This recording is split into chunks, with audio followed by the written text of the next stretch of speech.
and I'm part of the crew here on the Valencia Players, and welcome. I think they have a lot of people out there.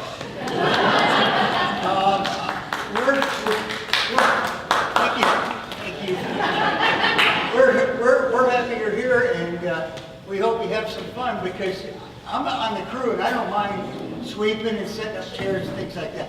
But we've got some, hi, how are you? I didn't mean to wake you up. Anyway, but the thing is, you know, it's a great group, and this is really, if you look at it, they've been practicing, rehearsing, and they're going to do this tonight for you. No frills, that means it's wide open. You're going to enjoy it. If you don't, well, we got your money anyway. Okay? So please just sit and relax and enjoy yourself. And thank you for being here. We really appreciate it.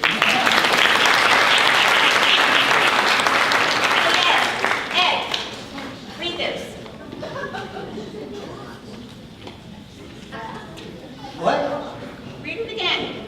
Dear Ed, you are now the master of ceremonies. How can this be? Hey, you weren't at the last meeting, so we voted you in. Okay. Break a leg. Well, here we go. Hi, my name's Ed Olson. I'm your master of ceremonies for this evening, and we're really glad you're here.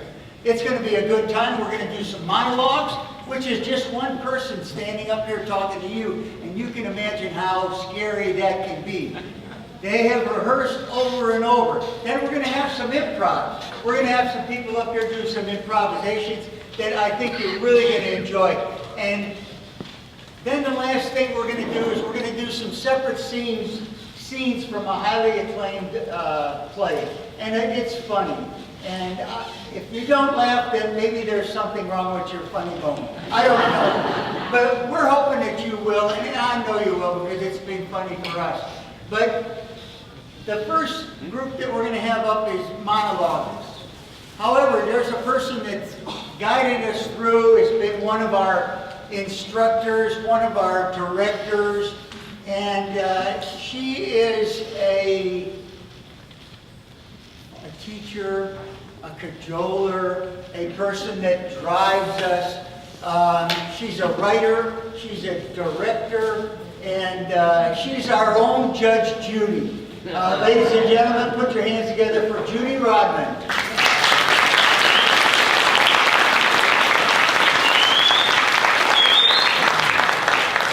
Who's ready to have a good time? Okay, so you're going to do some laughing. An actor does more than just memorize lines. An actor has 3 instruments. 1, his voice. 2, his body. And 3, his imagination. These 5 people that are going to be doing monologues for you, they did memorize their lines, but they also did a lot with their voices as far as variety, the volume, the rate, with their bodies, their gestures, their facial expressions, and then their imaginations, that they put themselves in the place of that character. Here come our monologues. We're going to have first, or no.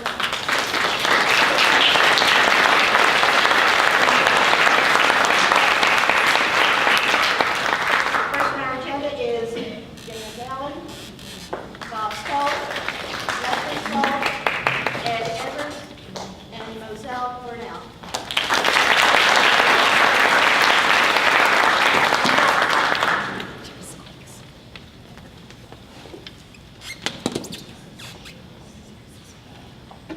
Did I hear those magic words? I'd sell my soul for. Oh, hello, Scotty. What a mess we have here. Well, you called the right person, because I have the best bargains in the business, just waiting for the right soul to drive them home. So, from the looks of all of this blood on the floor,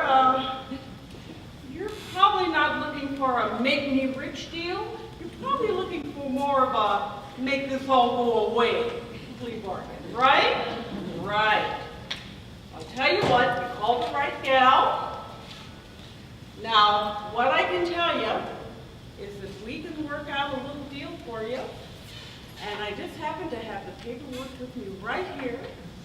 All you have to do, oh, by the way, what happened here? Before we get into the paperwork, what happened here? Let's see. Did your girlfriend give you too much trouble? Did your mommy nag you one time too many? I already know. I knew it was coming. You killed your business partner. Okay, no problem. I tell you what, let's just go over a little paper here. I want you to prick your finger, and we can make a good deal for you. And wait a minute. Oh, don't be too hasty here. You know, from the looks of this guy, it looks like you got a pretty terrible soul. According to this, now I can handle how you treated your clients and your business partner, obviously, based upon the mess on the floor. But what else is this I'm seeing?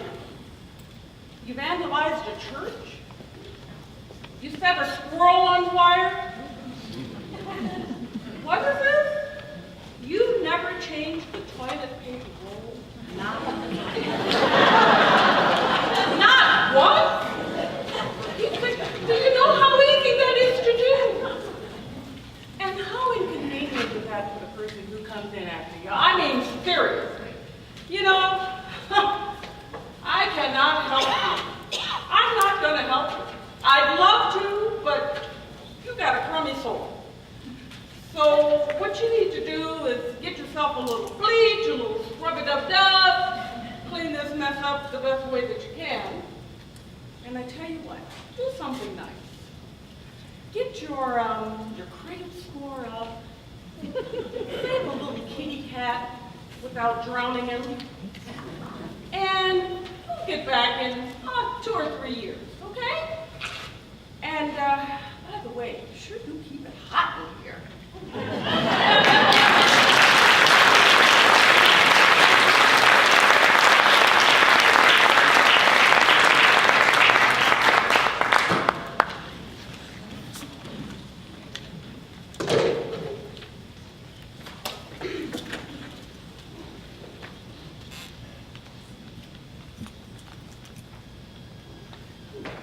Will you listen to me very, very carefully? Just for once. This may be the last time I ever talk to you. Not everyone in this world is after your magnificent body, lady. In the first place, it's not very magnificent. It's fur, okay? But it ain't keep me awake nights. I don't even think you're very pretty. If you smile once in a while, okay. But I don't want you to do anything against your religion. And you are not the only person in this city to ever get dumped on. I myself am a recent dumpee. I'm a dedicated actor, Paula. You know, I'm dedicated to my art and to my craft. I value what I do. And because I'm a mentally arthritic director, I'm about to play the second greatest role in the history of English-speaking theater, like a double order of fresh California fruit salad. When I say nice, I mean nice. You know, decent, fair. I deserve it because I'm a nice, decent, and fair person.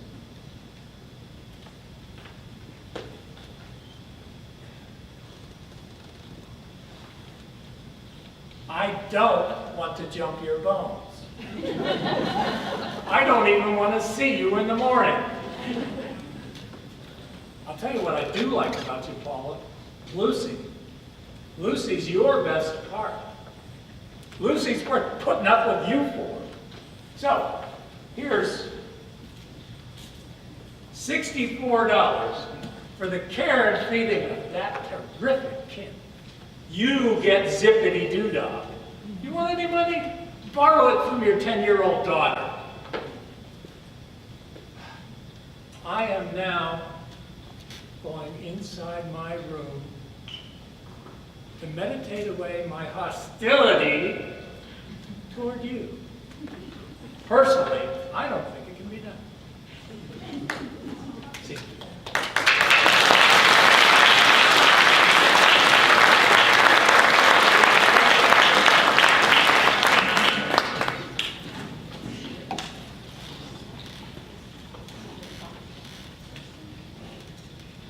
He eats like it's his last meal.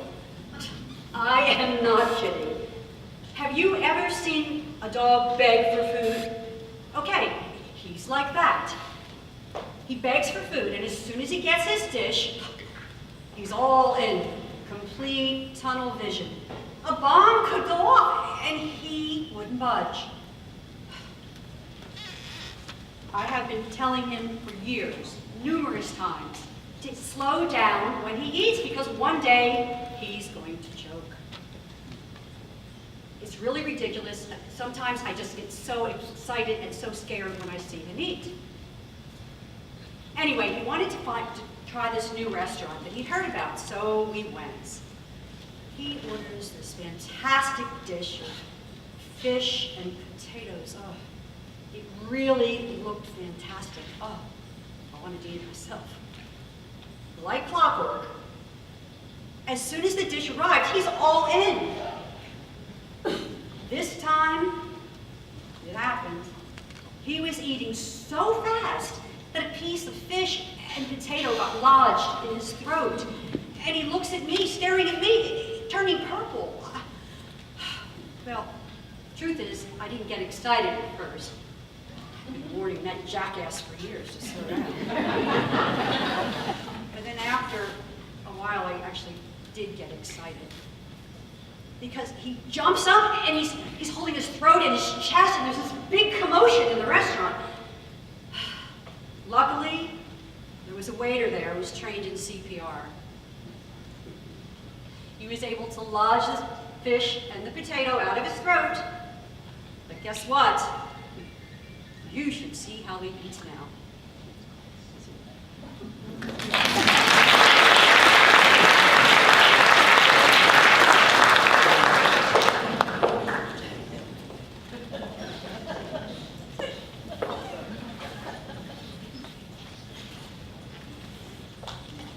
My coworker is the most annoying guy in the world.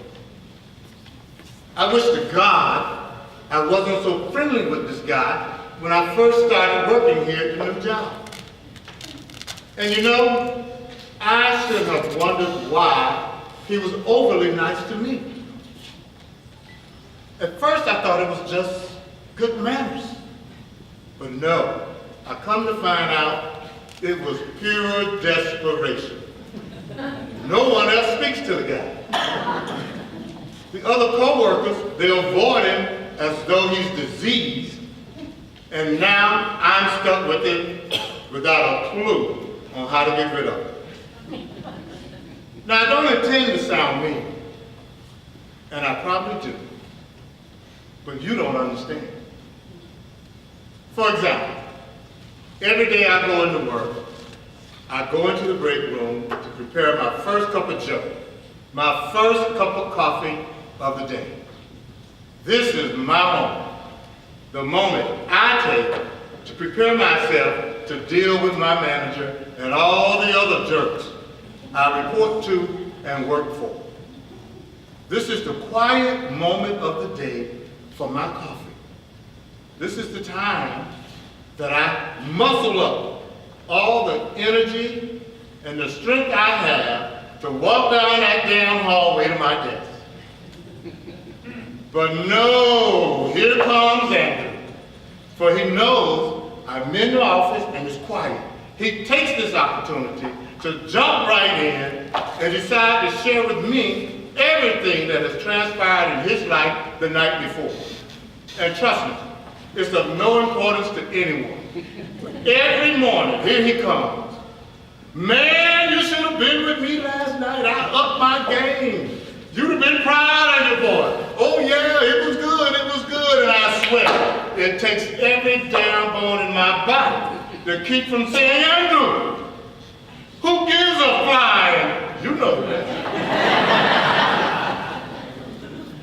But now, I find myself getting short with the guy.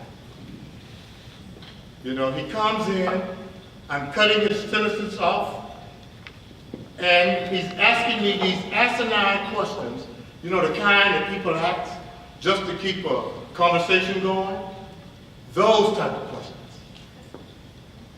But this morning, in the break room, I saw Andrew, and he had the saddest puppy dog look I've ever seen on a grown man. And he walks up to me, and he says, "You're just like the rest of them now." I must admit, for a moment I was elated that Andrew is finally getting the hint. But then a part of me felt bad, pretty bad, because you know I'm really the type of guy who try to get along with his coworkers, and maybe, just maybe, Andrew is trying to do the same thing. But the guy is just over the damn top when it comes to this coworker friend thing. But he's trying. Maybe that's his way of trying. You know, I might regret this. Hey, Andrew, this is Pete. What you doing? Can you stop by? Let's talk.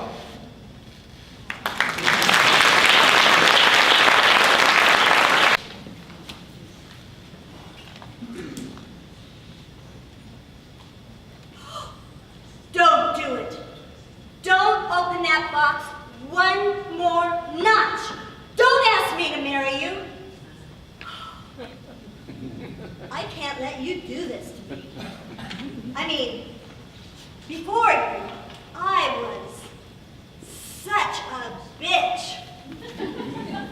Nobody actually liked me. I mean, those people I introduced you to as my friends, they're not my friends. They're scared of me. Or at least they were. Before I met you, before you, I never said please or thank you. I never tipped more than 10%. I was quick with an insult, always had a cruel word. I was cold, crass, crude, falsely compassionate. But since you have started to feel all warm inside, fuzzy, I have this urge to walk in the park and whistle. I want to donate to charity and work in a soup kitchen and, ooh, hug people. Don't you see? You've made me nice. And what scares me, what really scares me, is you'll open that little box of yours and you'll ask me to marry you and I'll nicely say yes. And then I'll be nice for the rest of my life. I'll contribute to the community, to the Salvation Army, to the Make-A-Wish Foundation. And I'll do it anonymously. Look, I'm asking you. No, I'm begging you. Will you please not marry me?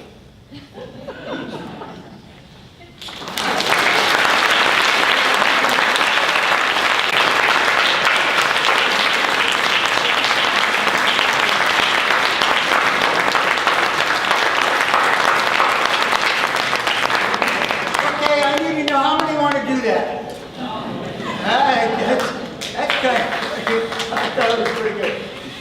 It's tough. It's tough because I had the lights up a little bit, and when you come walking out here, and then all of a sudden you're going here and you're looking out there, and you can see the people.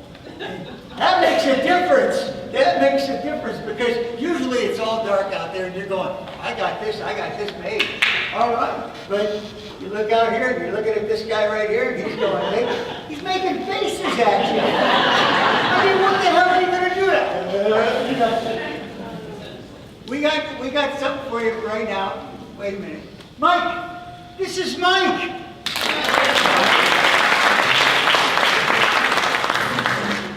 Sometimes the crew doesn't get credit, but we get credit. But it's good. But Mike's a good helper, and we just only need 3.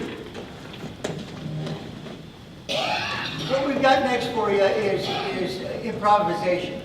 And how many of you remember, like, for example, Jonathan Winters? Do you remember him? Jonathan Winters could take anything and go into a spiel. Well, how many remember the movie Harvey? The big 6-foot puka? You remember that? With Jimmy Stewart. Well, we've got our own puka. And he's from Chicago area, and he's been in the comedy clubs. He's been a writer, he's been a director, but he's our own 6-foot puka. And his name is Harvey. I don't know if you know Harvey Shinfrin. Shinfrin. Harvey.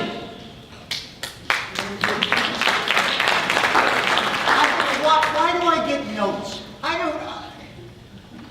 You're leading the improv also? No.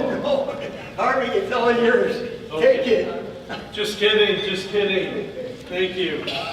Okay, so improvisation is very simple. Just like the acting, you have all the elements that you have in acting, except there's no script writer and there's no lines to remember. This makes it very easy and very difficult for the players. We perform based on your suggestions. So I'd like our VIPs, Valencia Improv players, come on out.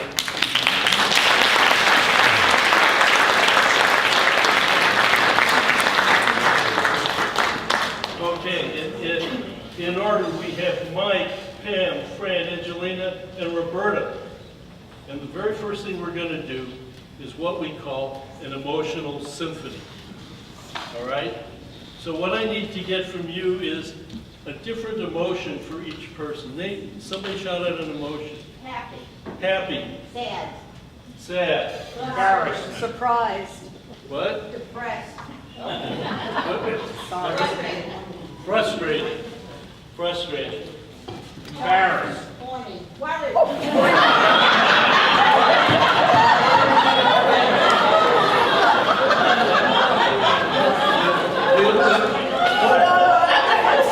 Horny might make her embarrassed. You'd be embarrassed for whatever reason. And one more for Roberta. Worried. Surprised.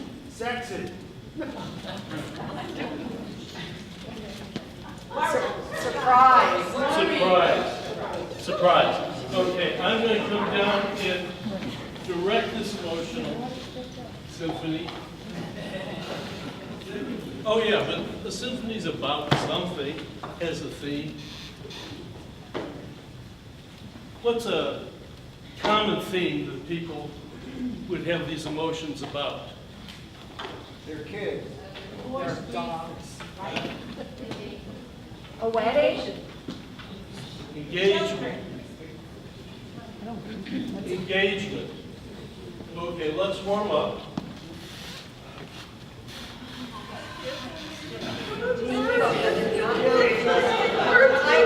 I just don't know. I'm not happy about this. I just can't take this anymore. He's going to show up, and I don't know what I'm going to do about it. And then I just don't know what am I going to do. I'm so excited about it. I'm so surprised. I can't believe this. I don't know what to do. How do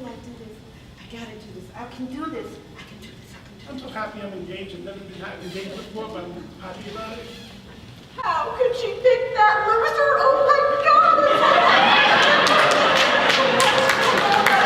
He's like a loser. He got no I shoes. can't wait to be married. So happy, engaged, and the party, and get together. I'm so happy about it. Oh, and I have to like be nice to him. I just don't understand. I mean, I didn't know he was going with her and she was going with him. I thought he was going with her. Oh, what do you do? What do you do? Let me see. I could wear a different hairstyle. Maybe I could change my color. Oh, I can't understand how he can even be engaged there. I don't know. I don't Whether know. I change my clothes or change my hair, It's it's never gonna work out. It's me. Never. I can hide. How can I hide? So much to do. We're gonna do so much. I'm so surprised. The engagement's going to be in the summertime. The sun's going to be out. It's going to be a hot day. Well, I think you. I wanted grandchildren, but now with this loser kind of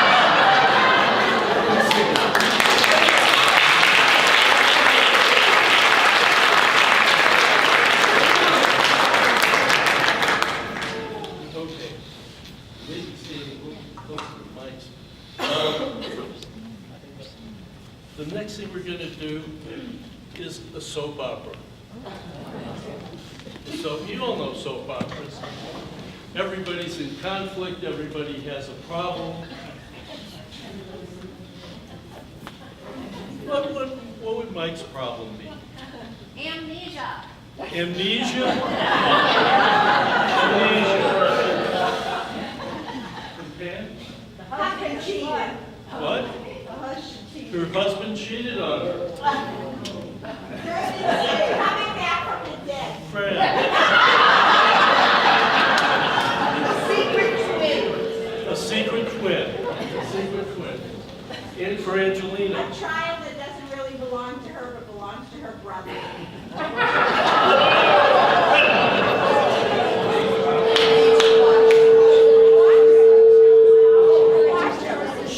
All right, I'm getting out of the range of the mics and causing feedback. Apparently, the improv gods were unhappy with your very, very specific suggestions. Okay, Angelina again. Somebody. Hospital patient. Hospital patient. She's been in the hospital.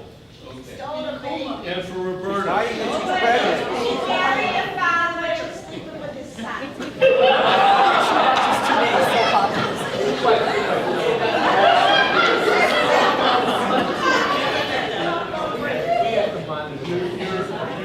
You're sleeping with your stepson.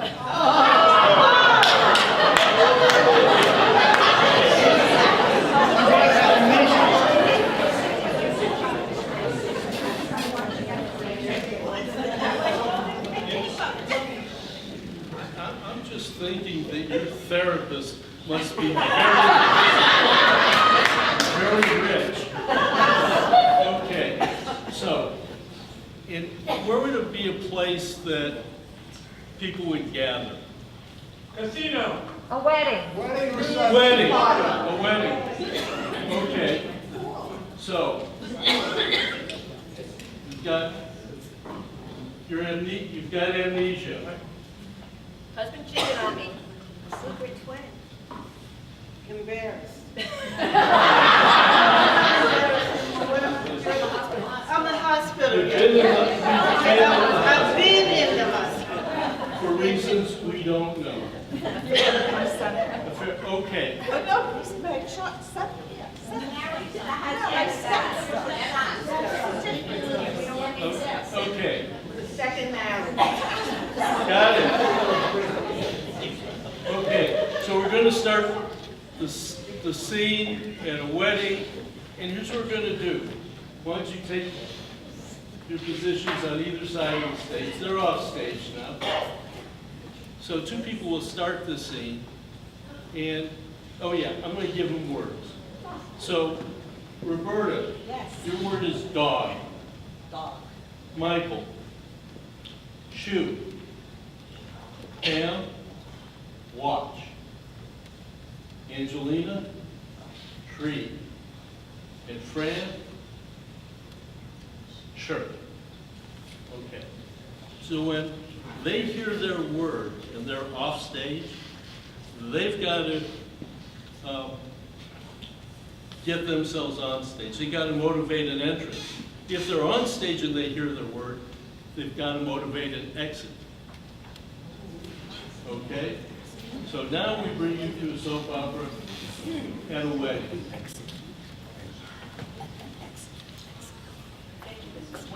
Hi! Oh, Samantha, so happy to see you. I haven't seen you, my sister, in such a long time. You know about my other singer. You know the twin may show up, and I don't want that to You don't happen. want it? Oh, I can understand. I No, can understand. no. We'll have to watch for him. Watch you. We'll watch. We'll see if he comes or not. Roberta! Adrian! Oh my gosh! It's the worst time. You do know I'm here single by myself, right? Because my stinking husband just like slept with a tennis girl. I can't believe it. It's like, oh my God, man. Watch it. I don't know about this. It's the dog in people. Exactly. I wanted to take my shoe and just kick him out of the house, and that is exactly what I did. Oh, I did. What am I doing here?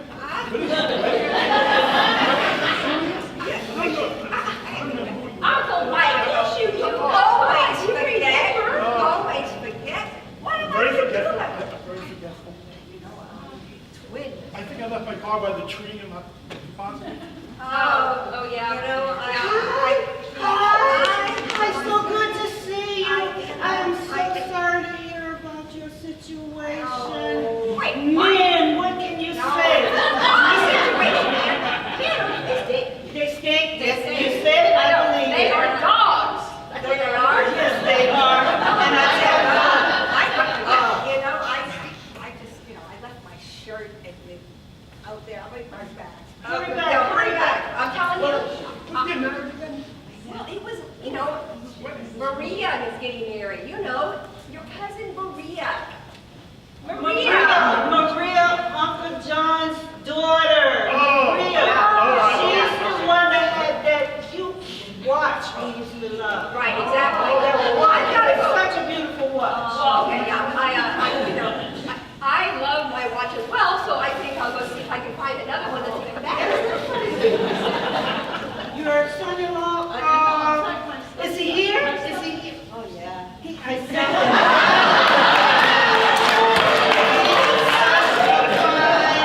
fine thing, but you know, did you see the shoes he was wearing? Sally, come see you. He is a big boy, but I tell you what, you better watch out for him. Oh my gosh, I'm so happy to be here, and she's an ugly bride. She's But, I'm here, supporting her. Where's the gown? Did you see the But no, she has a shirt over her gown. And she's wearing no shoes. What? No shoes? I'm about to go near the tree. Yeah. Oh, I think Let me see what I can find.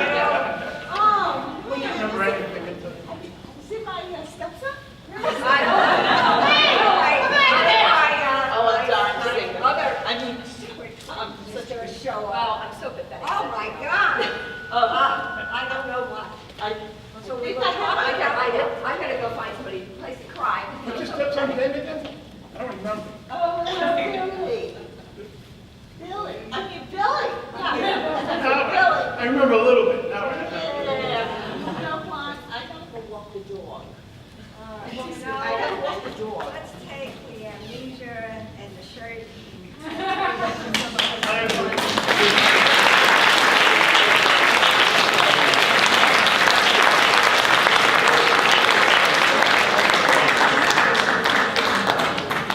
Okay, the last thing we're going to do for you is a bit of a competition, something we call storyline. You're going to give us a title of a story that's never been written, and they're going to tell the story one word at a time. Now, what makes it competitive about that if they hesitate or mess up, they die. And in fact, when they go out, they'll go into our special last rites area and perform their death for you. You go like, what are you talking about? How would they do that? I'll give you an example. Because before we came out, I prayed to Del Close, Viola Spolin, Paul Sills, David Shepard, and all the improv guys. And I hope I did not disappoint them in their dojo. But if they did, if I did, I am prepared.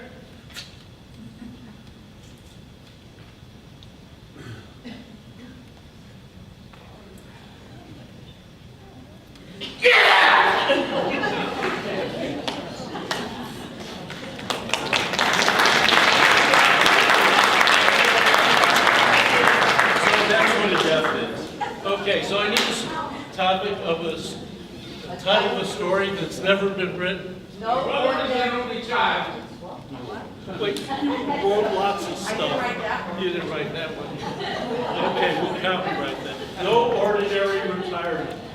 No ordinary retirement. Oh dear. I've Been retired For 5 months. brother. Playing hard every Day. but Valencia Lakes is The best. Tennis. and soccer.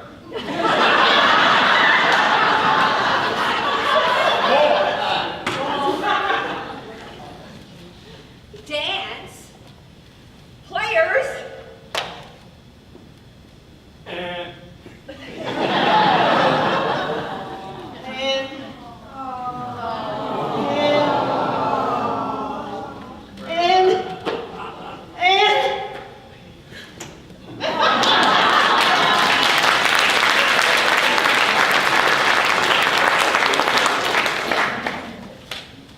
Okay, pick it up. Well, everybody loves to go here. The Paul is full. Thank goodness. because everyone came To watch us perform.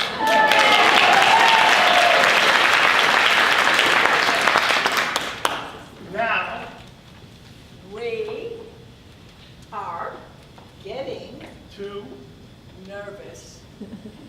Plus, we have too many problems. I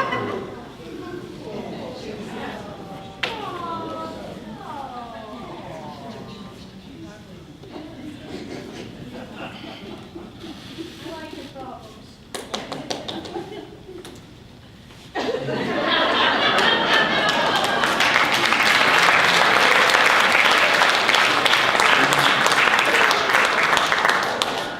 Continuing with the unusual retirement.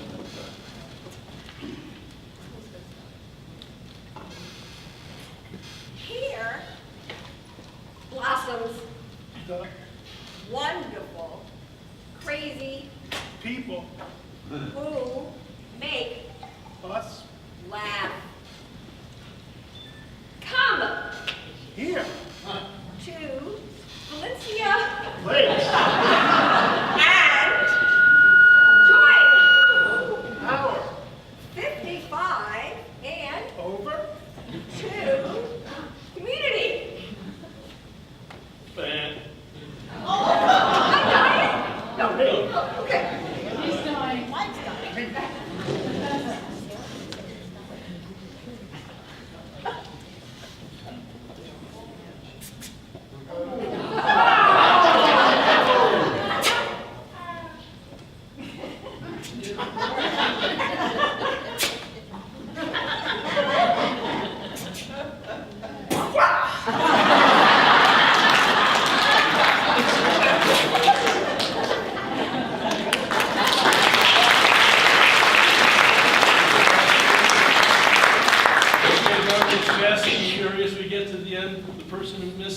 has to do their death, and then there's a victory death.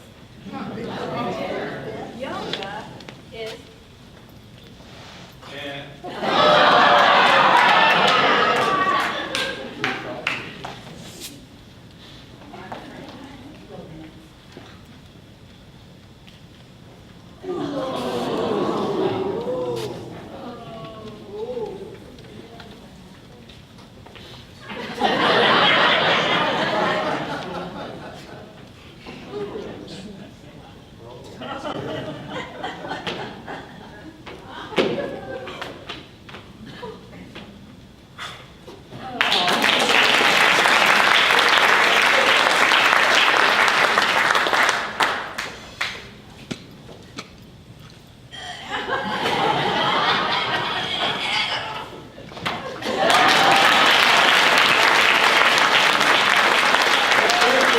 Morency Improv 20.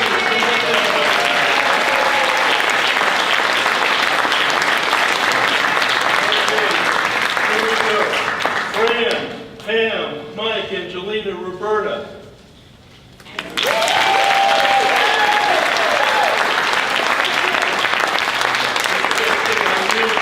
Except for Pam at the end, no one was going to choke. Thank you. Let's give him one more hand.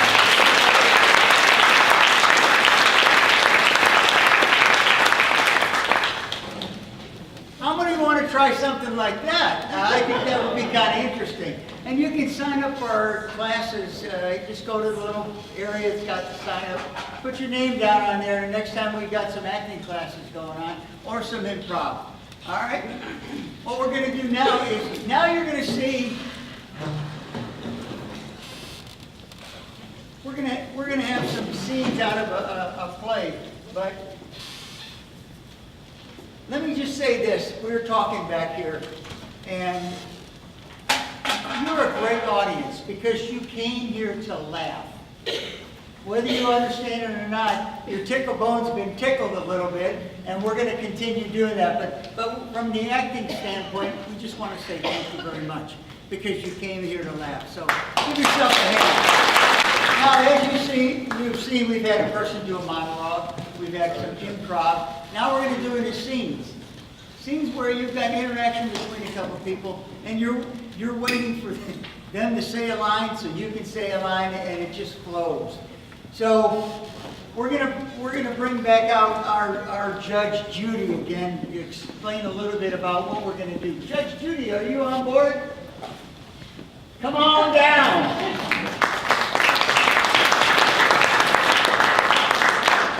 You are a wonderful audience. Whenever I direct or act from now on, I'm calling each and every one of you. For the scene study part of our program, we took scenes from one play. That play is called Dearly Departed by David Botrell and Jesse Jones. You are going to see only 7 scenes from this play. Now, you may see someone play one character in one scene and then play another character in another scene. I just want to say it. And you will also see one character being played by one actor in one scene and another actor in another scene. I am going to give a short summary before each of the scenes. Now, this play is about the dysfunctional Turpin family that shows that living and dying in the South is seldom tidy and occasionally hilarious. The family members try together themselves. Those of us with hearing aids, that was fun, wasn't it?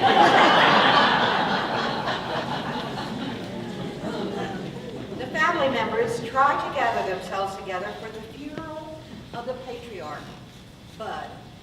But the families and neighbors' problems and personalities seem to overshadow this solemn occasion.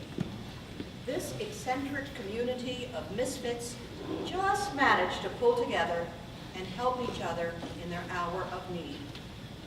In our first scene, the sister of the deceased, Holy Roller Aunt Marguerite, calls her do-nothing son, Royce, to tell him about his uncle's death and her need to get to see the widow, Raynell.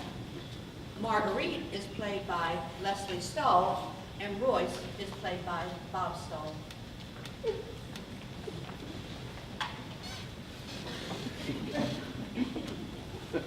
I know, he does it all.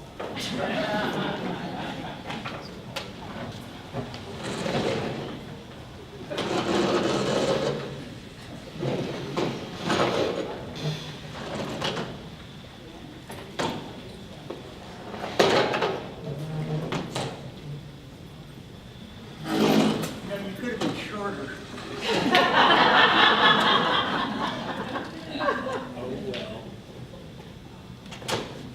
Oh, look. I had a couple before we got on. Vegetarian?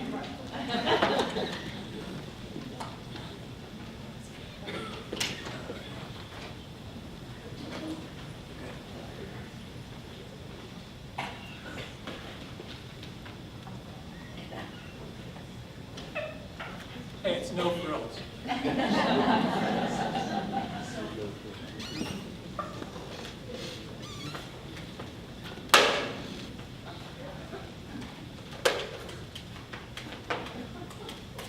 Ring, ring, ring! Ring, ring, ring!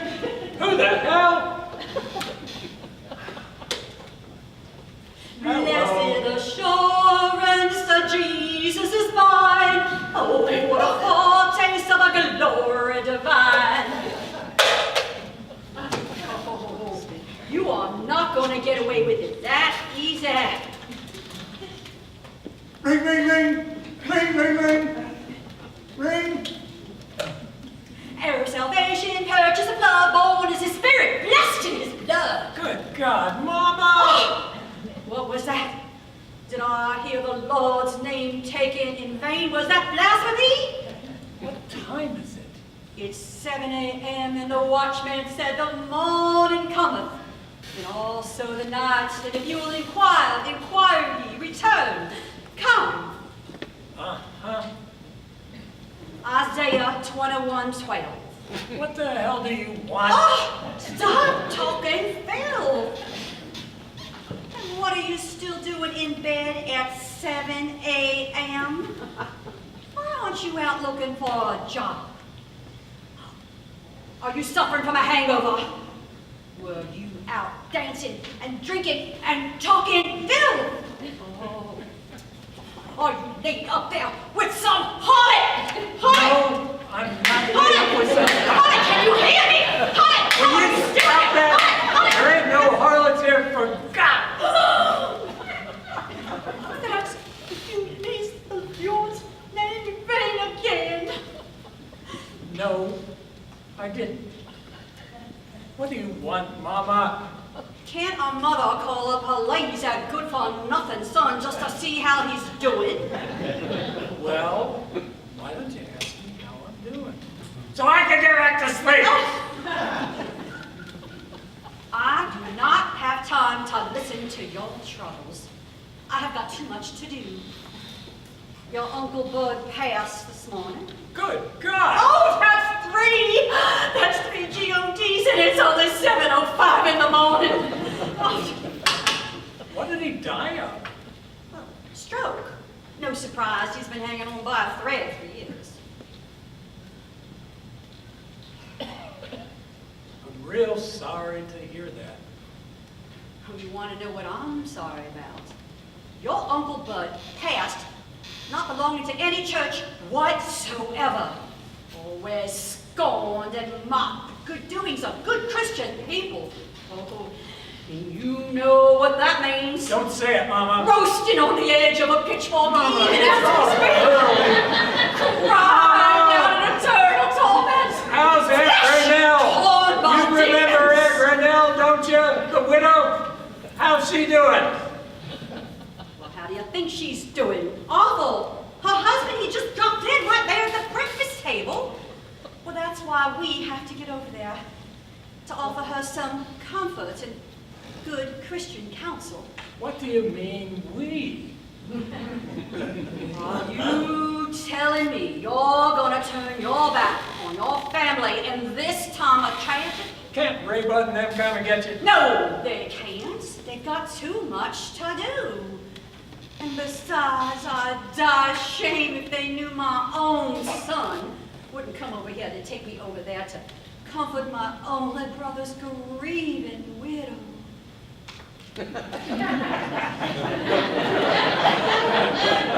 Maybe you'd like me to walk the 20 miles over to Lula and it 110 in the shade today?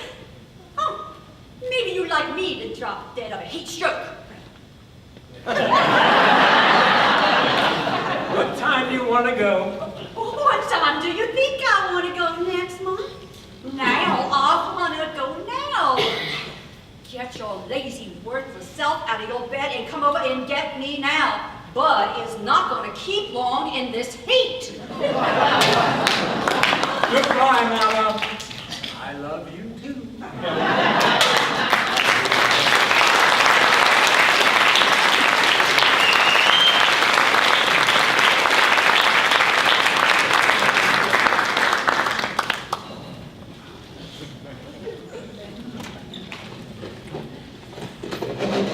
Any harlots out there? What?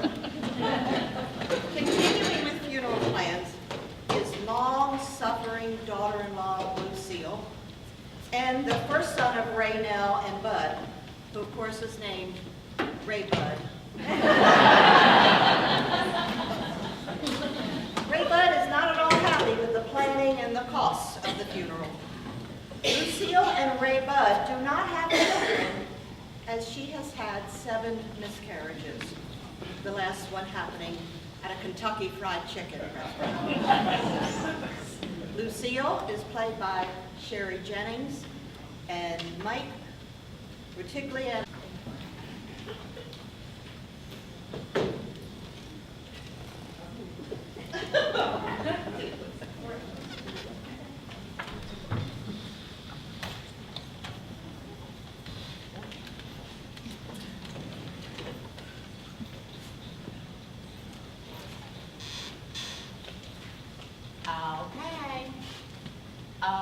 Okay, Marlene.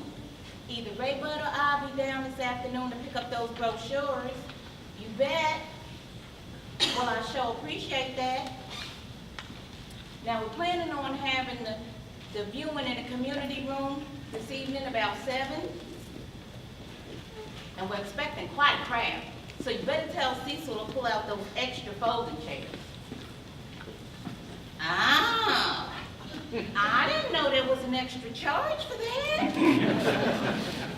Well, I'm sure it won't be a problem. And we're going to have quite a bit of food. So we're going to be needing those long tables y'all had out for the Crenshaw funeral. Really? Well, how much? Well, okay. Now, we're planning on having the service Friday about 11 and then head on out to the cemetery around noon. Right now, I'm assuming Ray Bud's mama and sister gonna be riding in a hearse with the body and we'll, oh, I see. Well, I just assumed. Well, what if one of us drove it? Ray Bud's a real good driver.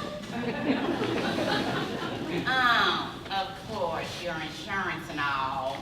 Tell them to strap on the Impala. Oh, no, honey, that was just a TV.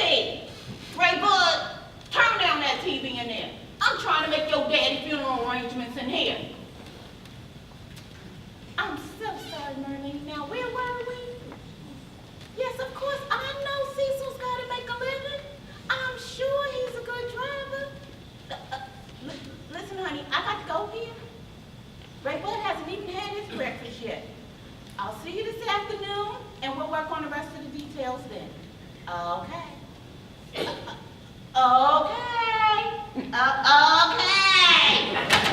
Thanks, Marlene. What the hell are you thanking him for, the damn thieves? Now, Ray Bud. Whoever thought up the word grave robber must have one of Cecil and Merlene's calendars hanging up on the wall. Now, Ray. And what's my daddy doing down at the pews anyway? That's what I want to know. The turbans have always gone into parachutes. Well, I thought that was sort of strange too, but DPUs is what your mama wanted. Revenge. That's what it is, Lucille. What are you talking about? Cold-blooded revenge. After all these years, he's got me. He's got me by the throat. Who's got you? Cecil Depew. Don't you remember back in 4th grade, Cecil peed his pants? I went around saying, P.U., here comes Depew. I started and went all the way through high school. Now, Ray, you gotta get a hold of yourself. I should have known it. I should have seen it coming. When we were out back shooting birds with BB guns, Cecil was running around, burying them in shoe boxes. He's gonna nickel and dime me to death. Ray, He's gonna break me. Ray, you gotta calm down. You gotta calm down. Now listen to me, honey. DPUs is your mama's choice, and we just have to respect that. I know this is a hard time. I know how much you loved your daddy. Well, I loved him too. He and your mama was always so good to me. They never failed to send a card after every one of my miscarriages. And I remember how Daddy Bud would always write the same sweet thing. Better luck next time.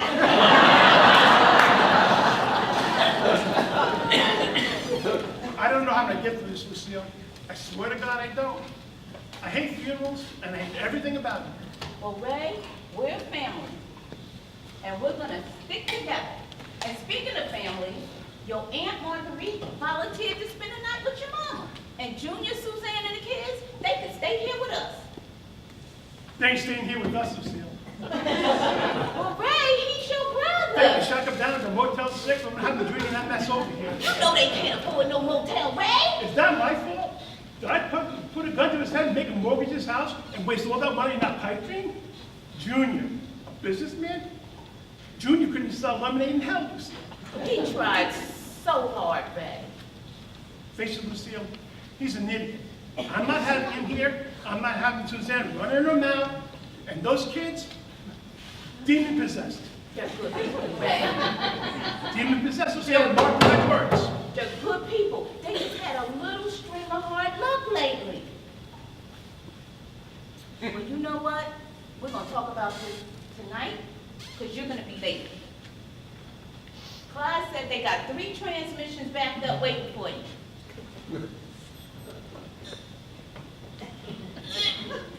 Here's your lunch.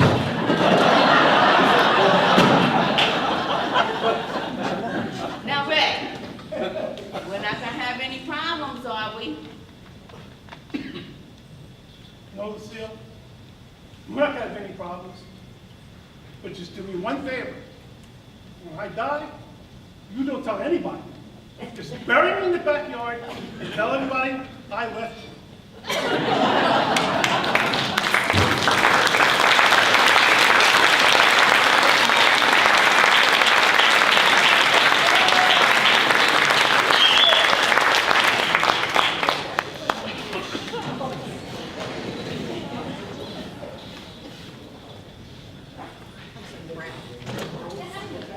Next, we see Junior, the younger son on the brink of financial ruin, and his nagging wife, Suzanne, as they drive with their children to join in the solemn event.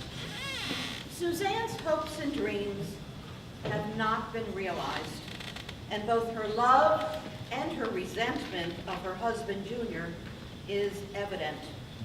Junior is played by Ed Edwards, and Suzanne is Dana Gallen.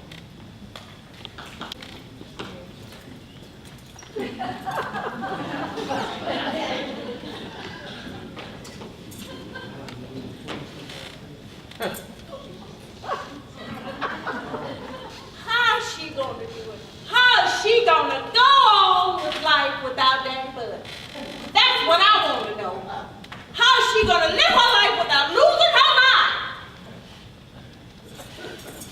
Well, I still can't decide what song I want to sing for the funeral. Oh, and I know it's going to be sad, Junior. But I swear I can't get up there and sing.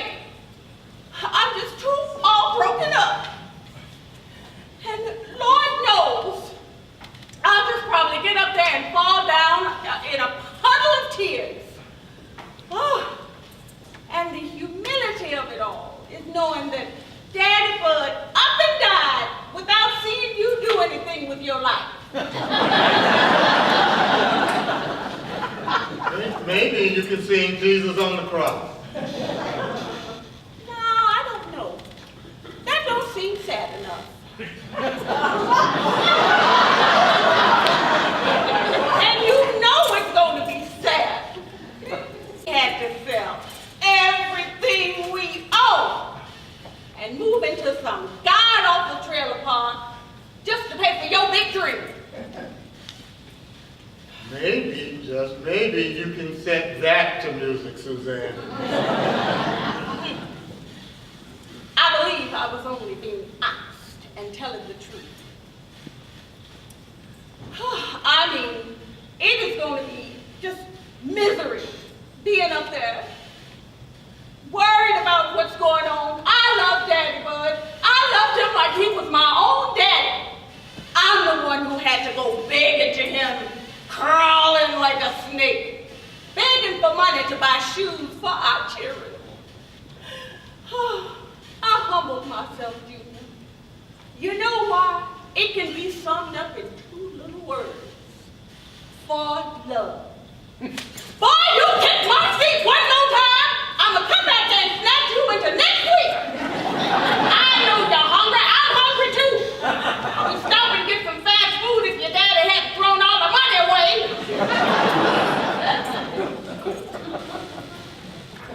For love. And Lord knows it's going to be so sad with your family there, having to face them, looking down their nose at us, laughing at us. And who's ever heard of a machine to clean parking lots? That'll do, Suzanne. Well, I mean, really, all of our money down the toilet to pay for some dream to clean parking lots? It's just a humility. And do you think I like working at Newberry's, slaving to keep that wax fruit section looking nice? No, sir, mister, I'd love to be at home all day. Just like my 2 not for good sisters watching soap operas. I'd love that. That would be good for me. I'd love to be at home, making meals for our family, sewing clothes for our beautiful children. You kick my feet one more time. But buddy, I'm not going to tell you. Next time, I'm going to have your daddy pull this car over, throw all of y'all on the street. And you know what happened then? You starve. That's what you'll do. You starve. Why you like that, huh? Huh? Yeah, go on and cry, you big baby. I don't care. Now, y'all know your mother loves you. She's just kidding. We'll see who's kidding. I tell you what, I could have been something. I could have been a professional. Don't miss this turn on. I just don't know how I'm going to get up there and sing. I'm too upset. I'm sure you'll do your best. Do my best. What do you know?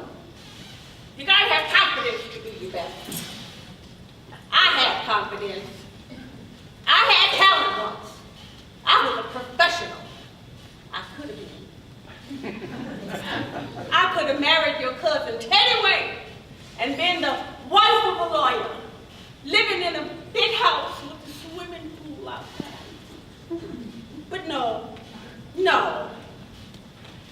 I had to listen to my foolish heart and fall in love with a dreamer. A big, beautiful dreamer who spent all of our money on a machine to clean Push it in, Suzanne. Did you ever think, don't nobody want that damn parking lot clean? Really pushing it. And it was a big surprise to you when people laughed in your face when you come up and ask them, do they want their parking lot clean? I'm gonna kill us, Oh, Suzanne. don't make me laugh. I'm gonna kill us. Stop it. I'm gonna kill us, Suzanne. Stop it. Stop I'm it. gonna kill us. Stop it. Stop it. Shut up. Shut up. Shut up. I've had it, Suzanne. I'm at the end of my damn rope. I've had it. My daddy just died. Do you understand? Am I getting through to that thick skull of yours? My daddy just died. I'm dead ass broke. No job, no prospects, 3 kids, and worst of all, I'm married to you. Shut up, just shut the hell up. I need peace, Suzanne. I need some damn peace. If I hear one more word about damn parking lots, I'm gonna kill you and me too. Did you get that? Yes.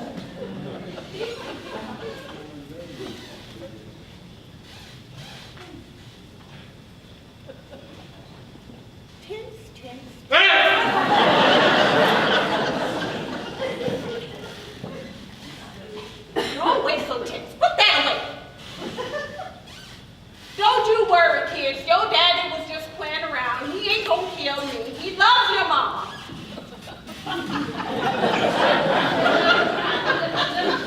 Buddy? Buddy! What's that you got in your mouth? Haven't I told you about picking that? Give me that. Picking things up off that filthy floor. I told you about that. Now what do you think? Huh? You think that's a good idea? Shit, I'm gonna throw this right out the window. What? Do you know what this is, Junior? No. It's a woman's earring.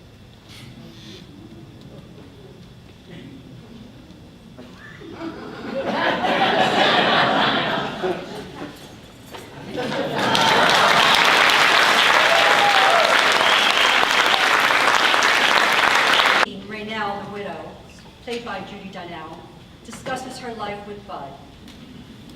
She discusses this with the Reverend Hooker, played by Bob Stahl, so that he can gather information for their eulogy. Keeping them company is their daughter, Delightful, played by Judy Rodman. Delightful, who deals with death as she does with life by eating.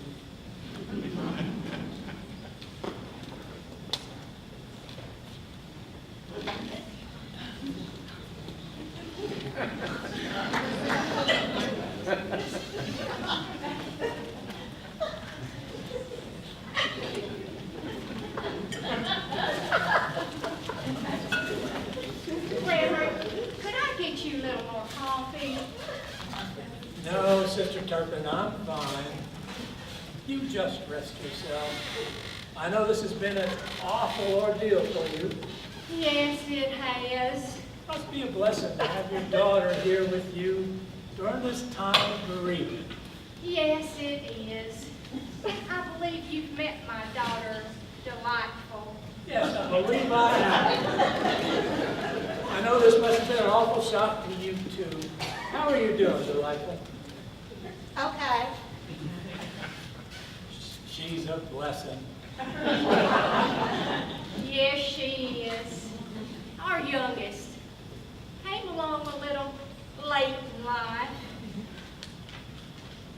I see.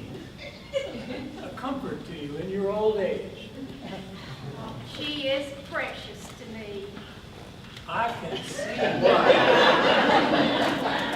Well, sister, as you know, Brother Bud was not a regular member of the church, but I knew you'd want me to say a few words at the service. I was hoping you might be able to give me a little something I could about your late husband I could be able to use in the service? Now, just in your own words, what kind of man was Brother Bud?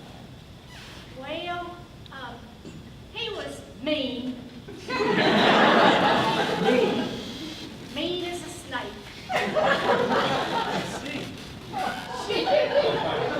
And surly. Surly. Right surly. Right surly. Yeah. And how many years were you and Brother Turpin married? 39 years. 39 years. 39 long. Well, I see, sister. I did not know Brother Turpin.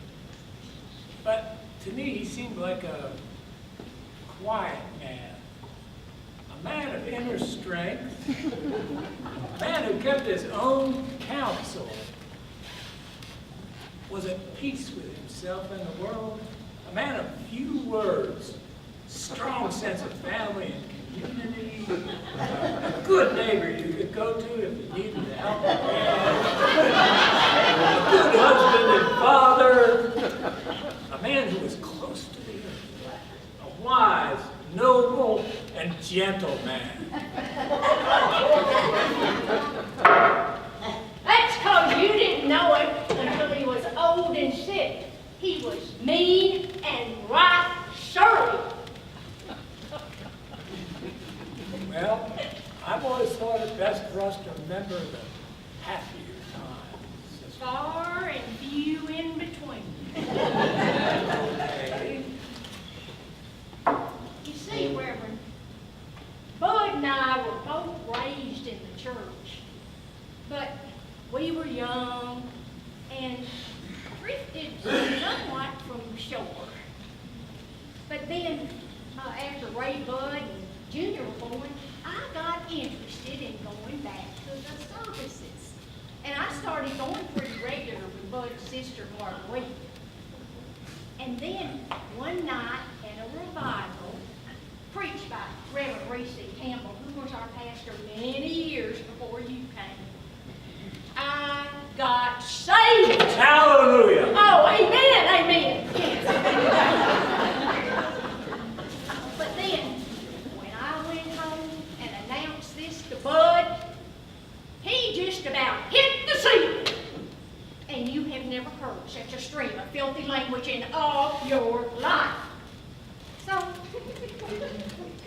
told him, your mortal soul is in grave danger, buddy boy. And you just better get yourself down there and get saved before it's too late. Well, he would have none of it. So, I said to him, if that's the way you want it, mister, I'm cutting you off. I beg your pardon. And not as much as a warm handshake for 33 years. I guess you could say we had sort of a standoff. Well, except for that one time. I see. Did Brother Turpin ever come to embrace the church? Not that I know of. Well, don't you fret, sister. We don't know what transactions the Lord makes with the soul those last few moments on this earth. Well, if the Lord made a transaction with Bud, it must have been a quick one, because he was dead by the time he hit the floor. We don't know to be sure, sister. Looked dead to me. Well, I believe I have all the information I need. I'll just be on my way. I'm sure you've got family coming and all. Brother Bud resting down at Patterson's? No, we got him down at Deepu's. A little cheaper there.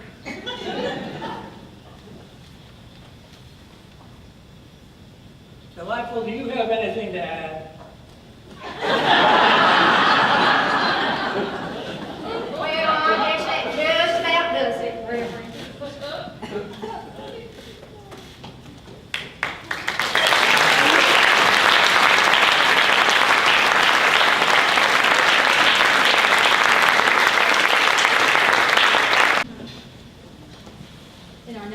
scene, friends and neighbors visit the family members at the funeral home. In this scene, Raynell, played by Dana Galen, gets a visit from a long-time and long-suffering friend, Veda, and her husband, Norval, played by Jan Ziefert and Ed Edwards.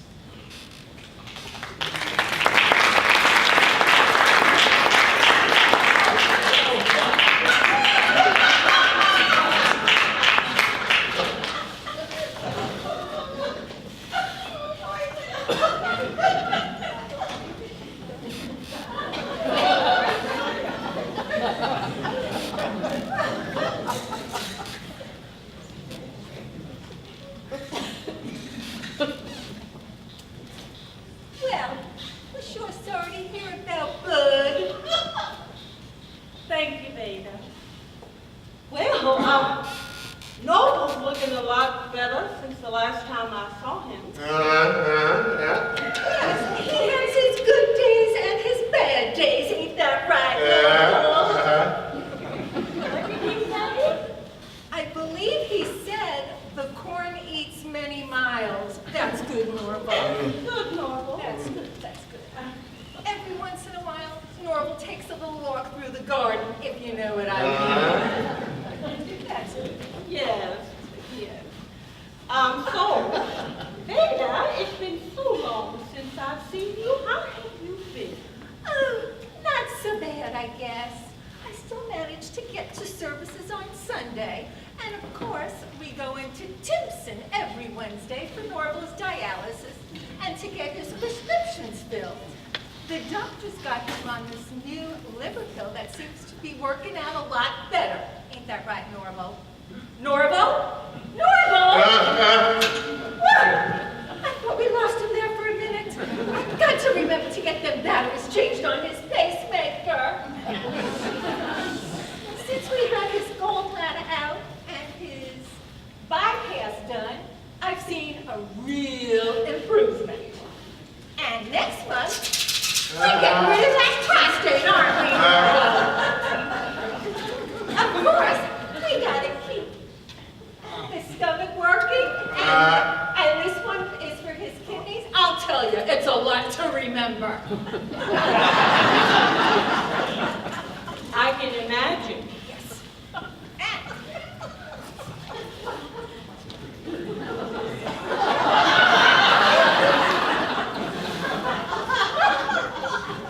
And of course, Verna Swindle comes in twice a week to help me with his bath and all. And she'll sit with him if I have to go into town.